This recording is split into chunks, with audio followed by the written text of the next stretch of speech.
بسم اللہ الرحمن الرحیم۔ حدیث نبوی صلی اللہ علیہ وآلہ وسلم ہے، انسان پر مصیبت اور بیماریاں کیوں آتی ہیں؟ حضرت سیدنا ابو سعید خدری رضی اللہ تعالیٰ عنہ بیان کرتے ہیں کہ آپ صلی اللہ علیہ وآلہ وسلم نے فرمایا کہ بے شک جناب موسیٰ علیہ السلام نے کہا، اے میرے رب، تو اپنے مومن بندوں کو دنیا میں غربت زدہ اور تنگ حال بنا دیتا ہے۔ اتنے میں جناب موسیٰ علیہ السلام کے لیے جنت کا دروازہ کھول دیا اور وہ اس کی طرف دیکھنے لگے۔ پھر اللہ تعالیٰ نے کہا، اے موسیٰ، یہ جنت میں نے ایسے مومن کے لیے تیار کی ہے۔ پھر جناب موسیٰ علیہ السلام نے کہا، اے میرے رب، تیری عزت کی قسم، تیرے جلال کی قسم، اگر اس مومن کے دونوں ہاتھ اور پاؤں کٹے ہوئے ہوں اور پھر اس کو اس کے یوم ولادت سے لے کر روز قیامت تک سیٹے جاتا رہے، لیکن اگر اس کا انجام جنت ہو تو وہ یوں سمجھے گا کہ اس نے کبھی کوئی تنگی دیکھی ہی نہیں۔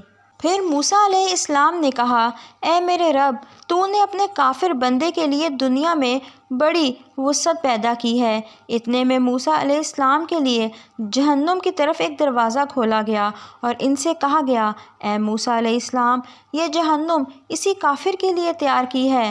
موسیٰ علیہ السلام نے کہا، اے میرے رب، تیری عزت اور جلال کی قسم، اگر اس کو اس یوم تخلیق سے روز قیامت تک پوری دنیا دے دی جائے لیکن اس کا انجام یہ ہو تو وہ یوں سمجھے گا کہ اس نے کبھی کوئی بھلائی دیکھی ہی نہیں۔ عامر رضی اللہ تعالیٰ عنہ بیان کرتے ہیں، رسول اللہ صلی اللہ علیہ وآلہ وسلم نے فرمایا، امراض اور ان کے ثواب کا ذکر کیا ہے؟ تو فرمایا، جب مومن کو کوئی بیماری لاحق ہوتی ہے اور پھر اللہ تعالیٰ اس سے عافیت اور صحت عطا فرما دیتا ہے تو وہ مرض اس کے لیے سابقہ گناہوں کا کفارہ، مستقبل کے بارے میں واعظ و نصیحت بن جاتی ہے۔ اور جب منافق بیمار ہوتا ہے پھر اسے عافیت عطا کر دی جاتی ہے تو وہ اس اونٹ کی طرح ہوتا ہے جسے اس کے گھر والوں نے باندھ رکھا ہو اور پھر انہوں نے اسے چھوڑ دیا ہو۔ اسے پتہ نہیں ہوتا کہ انہوں نے اسے کیوں باندھا تھا اور کیوں چھوڑا ہے۔